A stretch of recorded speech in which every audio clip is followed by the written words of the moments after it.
The morning sun cast long shadows across the crystal spires of the Calvarani Academy as students from dozens of worlds hurried to their classes. Alex walked among them, his soft footsteps barely audible on the polished stone floors. While his classmates chittered, clicked, and hummed in their various languages, Alex remained quiet. Observing the bustling hallways with curious eyes, Professor Thane stood at the front of the vast lecture hall, his four silver arms moving gracefully as he prepared the day's lesson. His scaled skin shimmered under the artificial lighting, and his large eyes scanned the assembled students with practiced authority. The class of Extinct Civilizations of the Outer Rim was the most popular course at the Academy, drawing students from across the galaxy who were eager to learn about the rise and fall of ancient species. Today's topic appeared on the holographic display above the professor's head in glowing letters: Sol 3, Earth, the Human Catastrophe. Alex felt a strange pull in his chest as he read the words, though he couldn't explain why. He had always been different from his classmates, lacking the distinctive features that marked their various species. Where others had chitinous shells, crystalline growths, or tentacled appendages, Alex appeared remarkably ordinary by comparison. Professor Thane began his lecture with his usual dramatic flair. The lights dimmed and a three-dimensional image of a blue and green world materialized in the center of the room. The planet looked beautiful, with swirling white clouds and vast oceans that seemed to sparkle with life. Several students gasped at the sight, as they always did when seeing Earth for the first time. "Behold Sol 3, Professor Thane announced, his voice carrying easily through the chamber. Once home to a species called humans, this world served as a perfect example of how intelligence without wisdom leads to destruction. The humans of Earth were a young species, barely 200,000 years old when they achieved what they called civilization. They built great cities, developed powerful technologies, and spread across their entire planet." The hologram shifted, showing images of towering structures made of glass and steel, vast networks of transportation, and billions of bipedal creatures moving through their constructed environments. Alex leaned forward in his seat, studying the faces of these extinct humans. They looked remarkably similar to himself, with the same basic body structure, the same arrangement of facial features, and the same expressive eyes. "The humans possessed great potential," Professor Thane continued, manipulating the display to show various human achievements. "They developed mathematics, art, literature, and science. They even managed to leave their planet briefly, walking on their moon and sending mechanical explorers to other worlds in their system. But they also possessed a fatal flaw that would ultimately doom their species." The beautiful images of Earth began to change. The professor showed scenes of conflict, with humans fighting against each other using increasingly destructive weapons. Cities burned, forests disappeared, and the oceans turned dark with pollution. The students watched in horrified fascination, as the hologram depicted the gradual destruction of what had once been a thriving world. "The humans could never overcome their tribal nature," Professor Thane explained, his voice taking on a sorrowful tone. "They divided themselves by race, religion, nationality, and ideology. Instead of working together to solve their problems, they fought endless wars over resources, territory, and beliefs. Their industries poisoned their air and water, their weapons grew more deadly with each passing year, and their population consumed resources faster than their planet could replenish them." Alex felt a deep sadness wash over him as he watched the images of destruction. Something about the suffering of these extinct humans affected him in a way he couldn't understand. He noticed his hands were clenched into fists, and his heart was beating faster than normal. Around him, his classmates watched with detached academic interest, but Alex felt as though he were witnessing the death of something precious. The hologram now showed Earth's final days. The planet appeared brown and lifeless, with massive storms swirling through toxic atmospheres. The professor displayed the last desperate attempts by humans to escape their dying world, showing primitive spacecraft that failed to reach even the nearest planets in their system. The images were haunting, depicting a species that had realized too late the consequences of their actions. The final human transmission was received exactly 203 years ago, Professor Thane said, playing an audio recording of static-filled voices speaking in what the translator rendered as panicked pleas for help. They'd begged for assistance from anyone who might be listening, promising to change their ways if given another chance. Rescue ships were dispatched immediately, but they arrived to find only a dead world. No survivors were ever located. The hologram faded, leaving the lecture hall in relative darkness. Professor Thane's forearms gestured expansively as he delivered his conclusion. Let the fate of Earth serve as a permanent reminder to all civilized species. Intelligence without wisdom is meaningless. Technology without responsibility is dangerous. And most importantly, a species that cannot overcome its own destructive impulses will inevitably destroy itself. The lights returned to normal, and students began gathering their materials and chattering among themselves about the lesson. Alex remained seated, staring at the spot where the hologram of Earth had been. The professor's words echoed in his mind, but something felt wrong about the entire narrative. He couldn't shake the feeling that he was somehow connected to these extinct humans, though such a connection should have been impossible. As his classmates filed out of the lecture hall, Alex approached Professor Thane's desk. The professor was organizing his notes and didn't immediately notice the young student standing nearby.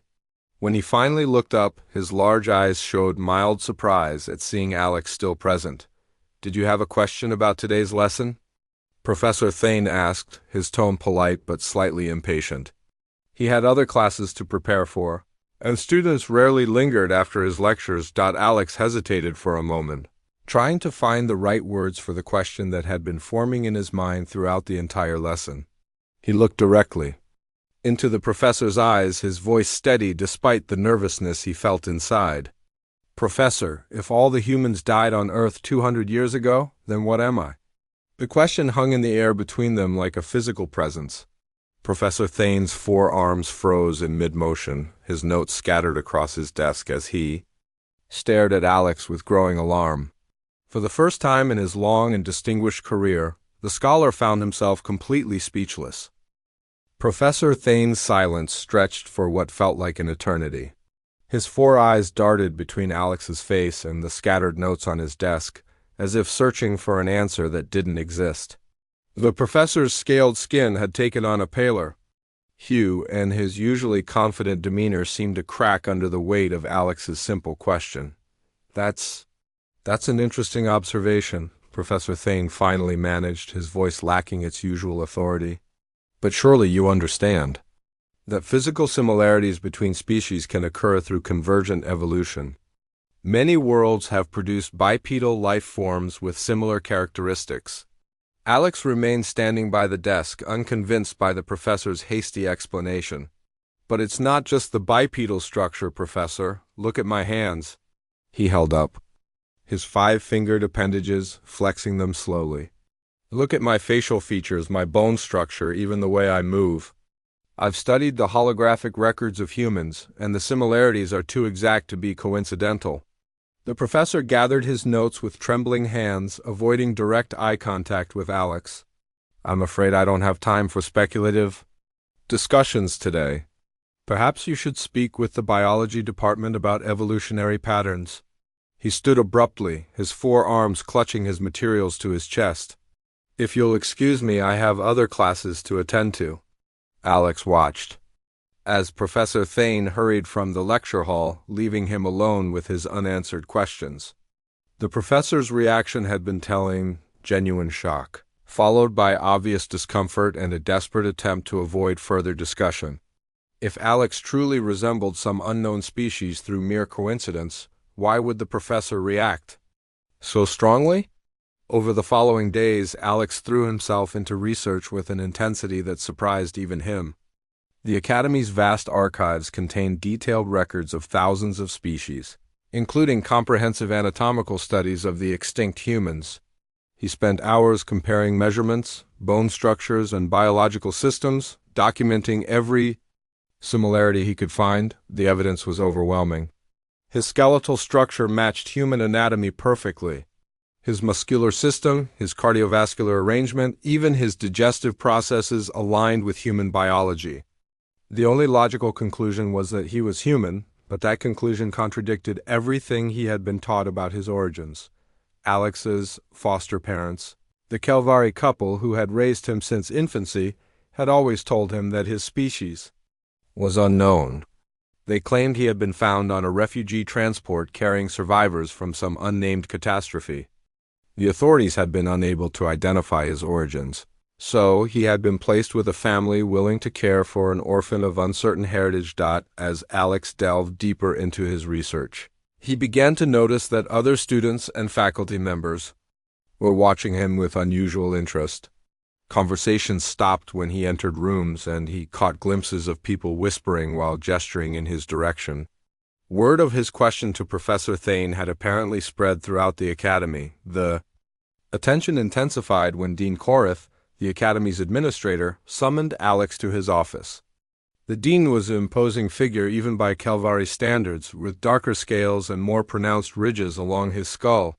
His office was decorated with artifacts from dozens of worlds, a testament to the academy's prestige and the dean's own scholarly achievements. "Alex," Dean Korith began, his voice carefully neutral, "I understand you've been asking questions about your origins." Alex sat in the chair across from the dean's massive desk, feeling small but determined. "I've been researching the similarities between myself and the extinct humans. The evidence suggests I may be human, but I don't understand how that's possible." The dean's expression remained impassive, but Alex noticed a slight tightening around his eyes. "I'm sure you understand that such speculation could be disruptive to the academy's learning environment. Professor Thane has mentioned that some students have been distracted by these theories." "They're not theories," Alex replied firmly. "I've documented hundreds of anatomical similarities. My DNA structure, my brain chemistry, my cellular composition, everything matches human biology from the historical records." Dean Korith leaned back in his chair, his large hands folded on the desk. "Even if your observations were correct, what would it matter? The humans are extinct. Their civilization failed, their world is dead, and their story serves as an important lesson for current species. Your origins, whatever they may be, don't change those facts." Alex felt a surge of frustration at the dean's dismissive tone. "But if I'm human, then at least some humans survived. That changes everything about the story we've been told." "I think you're allowing your imagination to run away with you," the dean said, his voice taking on a warning tone. "I strongly suggest you focus on your regular studies and stop pursuing these fantasies. The academy has resources available if you're struggling with identity issues." As Alex left the dean's office, he realized that his questions had touched something sensitive within the academy's hierarchy. The reactions he had received from both Professor Thane and Dean Korith suggested that they knew more than they were willing to admit. Their attempts to discourage his research only strengthened his resolve to uncover the truth. That evening, Alex was approached by Nira, a fellow student from the crystalline world of Vexus. Her translucent skin pulsed with gentle light as she spoke, a sign of emotional agitation among her people. "Alex, I've been thinking about what you said in class the other day," she began, her voice barely above a whisper. "About being human. There's something you should know." Alex looked around the common area where they were sitting, noting that several other students seemed to be listening to their conversation. "What is it?" Nira's crystalline features shifted as she leaned closer. "My grandfather works for the Galactic Survey Department. He mentioned something once about restricted sectors and quarantine zones. He said there were systems that were off limits to all travel, places where terrible things had happened." "What kind of terrible things?" Alex asked, though he suspected. He already knew the answer. "Worlds where civilizations had destroyed themselves," Nira continued. "Places that were too dangerous or too tragic to visit. He said the Sol system was one of them, completely sealed off after the human extinction event." Alex felt his heart racing as the implications became clear. Sealed off? But why would they need to seal off an empty system? Before Nira could answer, one of the other students approached their table. It was Marcus, a young being from the insectoid world of Chetros, his compound eyes reflecting the ambient light as he joined their conversation. "I couldn't help but overhear," Marcus said, his translated voice carrying an underlying clicking sound. "My family has connections to the Transportation Guild. They've mentioned that certain shipping routes are completely forbidden, with automated defense systems that destroy any vessel that approaches. The Sol system is supposed to be one of those forbidden zones." Alex looked between his two friends, pieces of a larger puzzle beginning to form in his mind. If Earth is truly dead and empty, why would they need automated defenses? What exactly are they protecting? The three students sat in silence for a moment, each contemplating the implications of what they had discussed. Finally, Alex spoke again, his voice filled with determination. "I need to find out what really happened to Earth and the humans. Will you help me?" Nira's light pulsed more rapidly, a sign of nervous excitement. "It could be dangerous.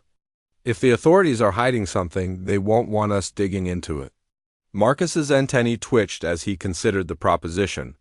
But if Alex is really human, and if humans aren't extinct, then we've all been lied to. Don't we deserve to know the truth? Alex nodded, feeling grateful for their willingness to help. "Then we start tomorrow. We're going to find out what really happened to my people." The restricted archives of the Calvarani Academy were located deep beneath the main campus, accessible only through a series of security checkpoints and biometric scanners. Alex, Nira, and Marcus had spent weeks planning their infiltration, studying guard schedules and identifying weak points in the surveillance system. Their opportunity came during the Festival of Stellar Convergence. When most of the Academy's staff and students were attending celebrations in the city, the skeleton crew left to maintain security was focused on the upper levels, leaving the lower archives relatively unguarded. Nira's crystalline physiology allowed her to interface directly with the Academy's computer systems, while Marcus's insectoid agility made him ideal for navigating the narrow maintenance shafts. Alex served as the lookout, his human intuition proving surprisingly effective at predicting guard patrol patterns. The restricted archives were vast, containing millions of classified documents dating back centuries. The trio had to work quickly, searching for any references to Earth, humans, or the Sol system. What they found exceeded their worst expectations. The first document Alex discovered was a military report dated 215 years ago. It described a reconnaissance mission to the Sol system, where observers had expected to find the ruins of a dead civilization. Instead, they had discovered something unprecedented. Humanity had not only survived their environmental crisis, but had thrived in ways that defied all predictions, according to the report. Earth's surface had been restored to pristine condition through advanced terraforming techniques. The planet's atmosphere was cleaner than it had been in centuries. The oceans teemed with life, and vast forests covered areas that had once been barren wastelands. More shocking still, humans had established thriving colonies on Mars, several moons of Jupiter, and even in the asteroid belt. Marcus found additional documents that revealed the true scope of human achievement. Rather than destroying themselves through warfare, humans had achieved something that most galactic civilizations considered impossible. They had unified their entire species under a single planetary government. War had been eliminated, poverty had been eradicated, and their technological advancement had accelerated at an extraordinary rate. Nira's research into the Galactic Council's classified communications revealed the source of their fear. A secret meeting had been held 200 years ago, where representatives from the major galactic powers had discussed the human problem. The records showed that humanity's rapid progress and their tendency toward innovation had been identified. As a potential threat to the established order, Alex read through the meeting transcripts with growing horror. The galactic powers had been planning to exploit Earth's resources after the expected human extinction. When humanity instead began to flourish, the Council had faced a dilemma. They could either welcome humans into the galactic community as equals, or they could eliminate the threat through more direct means. The decision had been made to quarantine the Sol system, cutting humanity off from the rest of the galaxy. Official records were altered to show that Earth's civilization had collapsed as predicted. A massive disinformation campaign was launched to convince the galaxy that humans had gone extinct, while automated defense systems were installed around the Sol system to prevent any contact. The most disturbing discovery came when Alex found records of human ships that had managed to slip past the outer defenses over the decades. Rather than being welcomed as survivors of a supposedly extinct species, these humans had been captured and imprisoned in secret facilities. Their ships were destroyed, and their existence was hidden from the galactic public. Among the captured humans had been Alex's parents. The file contained detailed records of the exploration vessel Horizon's Edge, which had been intercepted at the edge of the quarantine zone 20 years ago. The ship had been carrying a crew of 12 humans, including 2 scientists who had brought their infant son on the mission. The crew had been transported to a classified detention facility, while the child had been placed with unwitting foster parents who believed they were caring for an orphan of unknown origins. Alex stared at the records of his parents, Dr. Lisa Chun and Dr. Michael Rodriguez, both experts in xenobiology who had volunteered for humanity's first attempt at long-range exploration. The documents showed that they had spent years in captivity, along with dozens of other humans who had been captured over the decades. The final piece of the puzzle came from Marcus's discovery of current operational reports. The detention facility where the humans were being held was located on a remote moon in the Kepler system, disguised as a mining operation. The facility was heavily guarded and completely isolated from the rest of the galaxy. As the 3 friends gathered their evidence, they realized the magnitude of what they had uncovered. The galactic community had been built on a lie that had persisted for 2 centuries. An entire species had been erased from history, not through extinction, but through deliberate deception. Professor Thane's voice startled them from behind. I was wondering when someone would finally piece it together. The trio spun around to find the professor standing in the doorway, his 4 arms hanging limply at his sides. His expression was one of profound sadness rather than anger. "Professor," Alex began, but Thane raised one hand to stop him. "I've known the truth for years," the professor said quietly. "I've spent my entire career teaching lies because I was too much of a coward to speak up. When you asked that question in class, I knew it was only a matter of time before someone with your determination would find the answers." Nira's light pulsed rapidly as she asked, "Are you going to turn us in?" "Professor." Thane moved slowly into the archives, his scales seeming to have lost their luster. "Turn you in for discovering the truth?" "No, but I can't protect you from what comes next. There are forces in this galaxy that will do anything to maintain the status quo." Alex stepped forward, his voice filled with determination. "Then we have, to expose the truth. People have a right to know what really happened to humanity." "And what about the humans who are still imprisoned?" Marcus added. "They've been held captive for decades because of this conspiracy." Professor Thane nodded slowly. "There are others who know the truth, professors, administrators, government officials.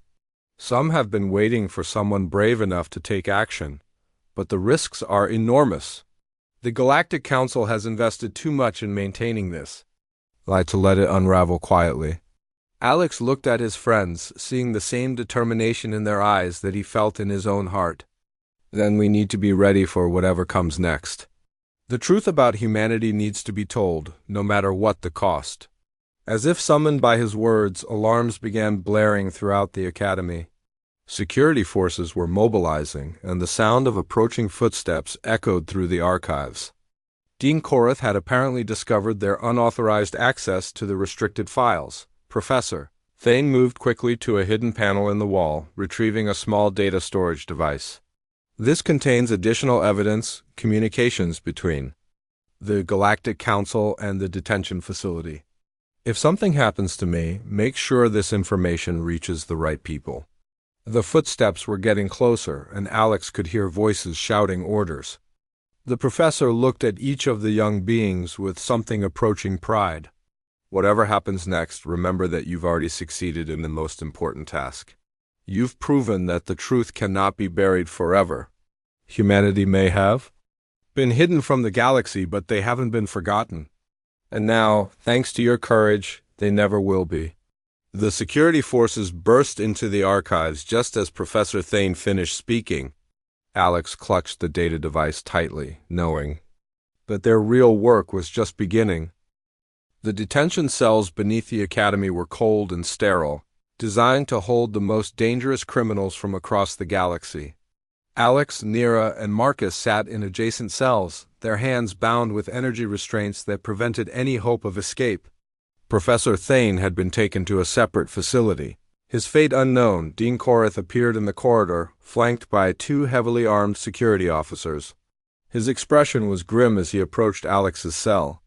"I warned you to stop asking questions," the dean said, his voice carrying both disappointment and resignation. "Now you've forced my hand." Alex stood and moved to the energy barrier separating him from the corridor. The truth was going to come out eventually. You can't hide an entire species forever. "Can't we?" Dean Korath asked rhetorically. "We've managed quite well for 2 centuries. The galactic community is stable, peaceful, and prosperous. Do you really want to destroy that for the sake of a species that was deemed too dangerous to integrate? Too dangerous?" Marcus's voice carried anger despite his physical restraints. "From what we read, humans eliminated war and poverty. They restored their planet and achieved unprecedented cooperation. How is that dangerous?" The dean's scales darkened as his mood shifted. Because they accomplished in decades what took other species millennia. Because they adapt and innovate at rates that threaten established civilizations. Because they have a tendency to inspire others to question authority and demand change. Nira's crystalline form pulsed with indignation. "So, you imprisoned them because they were too successful? Because they might make other species want to improve their own societies?" "I imprisoned them because the Galactic Council ordered it," Dean Korath replied sharply. "Because maintaining order requires difficult decisions. Because sometimes the greater good demands sacrifices." Alex felt a surge of anger at the dean's words. "The greater good? You've held my parents prisoner for 20 years. You've convinced the entire galaxy that my species is extinct. You've built your entire career on teaching lies, and what would you have me do?" The dean demanded. "Release the humans and watch as they destabilize every government in the galaxy? Allow them to spread their ideas about cooperation and unity? Let them inspire other species to question the authority that keeps billions of beings safe and fed?" The conversation was interrupted by a commotion in the corridor. One of the security officers approached the dean with obvious urgency. "Sir, we have a problem. The data they accessed has been transmitted to multiple locations across the galaxy. Communication networks are buzzing with rumors about human survivors." Dean Korath's expression darkened further. "How is that possible?" "They were under constant surveillance." Alex smiled despite his circumstances. Professor Thane wasn't the only one who knew the truth. He had contacts throughout the academic community who were waiting for the right moment to act. The dean moved closer to Alex's cell, his large hands gripping the energy barrier's control panel. "What have you done?" "We've done what should have been done 2 centuries ago," Alex replied calmly. "We've told the truth." Over the following hours, the scope of the revelation became clear. Professors at universities across the galaxy had simultaneously released classified documents, testimonies, and evidence of the human conspiracy. News networks struggled to verify the incredible claims, but the sheer volume of corroborating evidence made denial impossible. The Galactic Council convened an emergency session, but their attempts to suppress the story only drew more attention. Protests began on dozens of worlds as citizens demanded answers about what else their governments had hidden from them. Alex watched the developing situation through the cell's communication screen, feeling a mixture of triumph and apprehension. The truth was spreading faster than anyone had anticipated, but the reaction from the galactic powers was becoming increasingly desperate. Dean Korath returned to the detention area, his appearance disheveled and his usual composure shattered. "You have no idea what you've unleashed." The Galactic Council is talking about extreme measures to contain this situation. What kind of extreme measures? Nira asked, her light pulsing with concern. Complete media blackouts, mass arrests of anyone spreading the information, and ... The dean paused, his voice dropping to a whisper. Elimination of all evidence, including the detained humans. Alex felt his blood run cold. They're going to kill them? They're going to do whatever it takes to maintain stability, the dean replied grimly. The council has decided that the risk of exposure is too great. They're prepared to sacrifice everyone involved rather than let this story continue spreading? The three friends exchanged desperate looks. Their victory was turning into a death sentence for the humans they had hoped to save. There might be a way, Dean Korath said quietly, glancing nervously at the security cameras. I've been in contact with moderate members of the Galactic Council who oppose the extreme measures. They're willing to negotiate, but they need leverage. What kind of leverage? Alex asked. A direct communication from Earth, the dean explained. If we can prove that humanity is peaceful and willing to work within the galactic framework, the moderates might be able to prevent the worst-case scenario. Marcus shifted in his cell, his compound eyes reflecting the dim lighting. But Earth is still under quarantine. How could we possibly establish communication? Dean Korath pulled out a small device, similar to the one Professor Thane had given them. The quarantine has weak points. There are communication arrays that can penetrate the barrier if properly configured. But it would require someone with intimate knowledge of human technology. Someone like my parents, Alex realized. Exactly.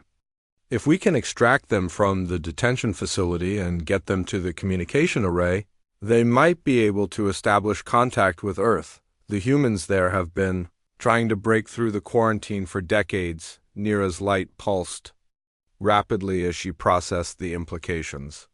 You're talking about a rescue mission. That's impossible with current security measures. Not impossible, the dean corrected. Extremely difficult and dangerous, but not impossible. I have allies within the security forces who are sympathetic to our cause. The revelation has shaken many people's faith in the Galactic Council. Alex felt hope stirring in his chest for the first time since their arrest. You're willing to help us? Dean Korath's expression was conflicted. I've spent my entire career serving a system that I believed was just and necessary. The discovery of the truth has forced me to confront the reality of what I've been part of. If there's a chance to make things right, to find a peaceful solution that doesn't require more bloodshed, then I have to take it. The plan that emerged was audacious in its scope. A coordinated effort would be needed to extract the detained humans while simultaneously establishing communication with Earth. The margin for error was virtually non-existent, and failure would likely result in the deaths of everyone involved. But, as Alex looked at his friends and then at the dean who had decided to risk everything for redemption, he realized that they had no choice. The truth about humanity had been revealed, but that revelation would be meaningless if the last humans outside Earth were eliminated before they could tell their own story. When do we begin? Alex asked. Dean Korath checked his communication device, noting the increasing urgency of the messages he was receiving. Immediately. The Galactic Council is meeting in 12 hours to finalize their response. If we're going to save your parents and establish contact with Earth, we need to move now. Alex nodded, feeling the weight of responsibility settling on his shoulders. The question that had started it all, so where am I really from, was about to be answered, in ways he had never imagined. The rescue mission launched under the cover of a massive stellar storm that disrupted sensor arrays across 3 systems. Alex found himself aboard a commandeered transport vessel, surrounded by an unlikely alliance of Academy security officers, sympathetic government officials, and student volunteers from dozens of worlds. Dean Korath piloted the ship with surprising skill, his 4 arms working the controls with practiced precision. The detention facility is heavily defended, he explained as they approached the Kepler system. But the storm will give us a narrow window to penetrate their defenses. Alex sat in the co-pilot's seat, his hands trembling with anticipation, and Fear. After 20 years, he was finally going to meet his parents. The thought filled him with joy and terror in equal measure. The facility appeared on their sensors as a collection of domed structures on the surface of a barren moon. From space, it looked like a legitimate mining operation, but Alex knew that beneath those innocuous buildings were cells containing the last free humans in the galaxy. The assault was swift and efficient. The security forces had been weakened by defections as word of the conspiracy spread, and many of the remaining guards surrendered without fighting. Alex followed the rescue team through sterile corridors, his heart pounding as they searched for the detention areas. The first human he saw was an elderly woman with silver hair and kind eyes. She looked up in shock as the cell doors opened, her gaze immediately focusing on Alex with recognition that transcended words. "You're Lisa's boy," she whispered, tears streaming down her face. "You look just like your father." Alex helped her to her feet, his voice choked with emotion. "Where are they? Where are my parents?" The woman, who introduced herself as Dr. Maria Santos, led them through the facility to a larger cell block. Inside, Alex found 24 humans of various ages, all bearing the marks of long imprisonment but maintaining dignity and hope despite their circumstances. His parents were among them. Dr. Lisa Chun and Dr. Michael Rodriguez looked older than Alex had imagined, their faces lined with the stress of captivity, but their eyes lit up with overwhelming joy. When they saw their son, the reunion was interrupted by urgent communication from the ship. The Galactic Council had accelerated their timeline, and military forces were already moving to intercept the rescue mission. They had minutes, not hours, to complete their objective. Alex's parents worked frantically to configure the communication array that Dean Korath had smuggled onto the moon. Their expertise with human technology proved invaluable as they bypassed the quarantine barriers and established a connection with Earth. The first transmission from humanity in 2 centuries came through as a clear, strong signal. The voice that answered was calm and measured, speaking in the language that Alex had never heard but somehow understood. "This is Earth Central Command. We have been monitoring galactic communications and are aware of the current situation. We are prepared to speak with galactic representatives." The response from Earth was everything the moderates on the Galactic Council had hoped for. Humanity offered peaceful cooperation, technological exchange, and assistance in solving the galaxy's most pressing problems.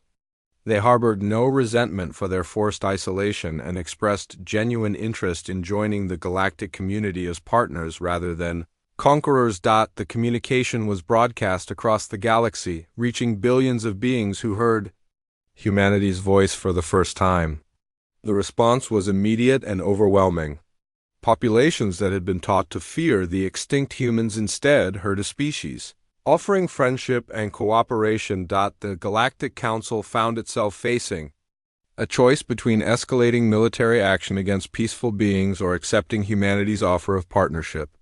The moderate faction, strengthened by public support, managed to prevail over the hardliners who favored continued suppression. Alex stood with his parents on the observation deck of the rescue ship as they watched the quarantine barriers around. The Sol system being deactivated, the defense stations that had isolated humanity for 2 centuries powered down their weapons and opened communication channels. The first official diplomatic mission to Earth launched within days, with Alex serving as one of the ambassadors. The journey to his homeworld was surreal. Passing through space that had been forbidden territory for his entire life, Earth appeared exactly as the ancient records had described, a blue and green jewel hanging in the void, surrounded by the infrastructure of a thriving civilization. The orbital stations and lunar colonies spoke of a humanity that had not merely survived, but had flourished in isolation. The reception on Earth was overwhelming. Millions of humans gathered to welcome their lost children home, celebrating the end of their forced isolation and the beginning of a new chapter in galactic history. Alex met cousins and relatives he had never known existed, experienced foods and customs that were part of his heritage, and felt for the first time in his life that he truly belonged somewhere. The human leaders he met were impressive in their wisdom and restraint. They had known about the quarantine for decades but had chosen to focus on building a better world rather than plotting revenge. Their society had evolved beyond the conflicts that had once threatened to destroy them, creating a civilization based on cooperation, environmental harmony, and the pursuit of knowledge. As humanity began to integrate into the galactic community, their impact was immediate and profound. Their innovations in energy production, environmental restoration, and social organization sparked revolutions across dozens of worlds. Species that had been locked in ancient conflicts found new ways to resolve their differences through human mediation techniques. The Galactic Council was restructured to include human representatives, and the policies of secrecy and suppression that had dominated for centuries were replaced with transparency and cooperation. The age of hidden conspiracies was ending, replaced by an era of open dialogue and mutual respect. Alex found himself at the center of these changes, serving as a bridge between humanity and the galactic community. His unique position as someone who had grown up among aliens but was undeniably human-made him an ideal ambassador for both sides. The academy where his journey had begun was transformed into a true institute of learning, where the real history of the galaxy was taught without distortion or omission. Alex took over Professor Thane's position, but instead of teaching about extinct civilizations, he taught about the importance of questioning authority and seeking truth. On the anniversary of his first question to Professor Thane, Alex stood before a new class of students from across the galaxy. The diversity was greater than ever before, with human students sitting alongside beings from dozens of worlds. Today we're going to talk about the importance of asking difficult questions. Alex began, his voice carrying the authority of someone who had lived through historic changes. Questions that might make people uncomfortable, that might challenge what we think we know about the world. A young student in the front row raised her hand. She was from a species Alex didn't recognize, with feathered appendages and bright golden eyes. "Professor, what happens when the authorities don't want to answer those questions?" Alex smiled, remembering his own curiosity and the courage it had taken to voice his doubts. "Then you keep asking until you find someone who will, because the truth has a way of emerging, no matter how deeply it's buried." As the class continued, Alex reflected on the journey that had brought him to this moment. The question that had started it all, "So where am I really from?" had been answered in ways he could never have imagined. But more importantly, it had taught him that the most important questions are often the ones that no one wants to answer. The galaxy was changing, becoming more open and honest with each passing day. Humanity had found its place among the stars, not as conquerors or threats, but as partners in building a better future for all intelligent life. And Alex, the student who had dared to ask an uncomfortable question, had helped make it all possible.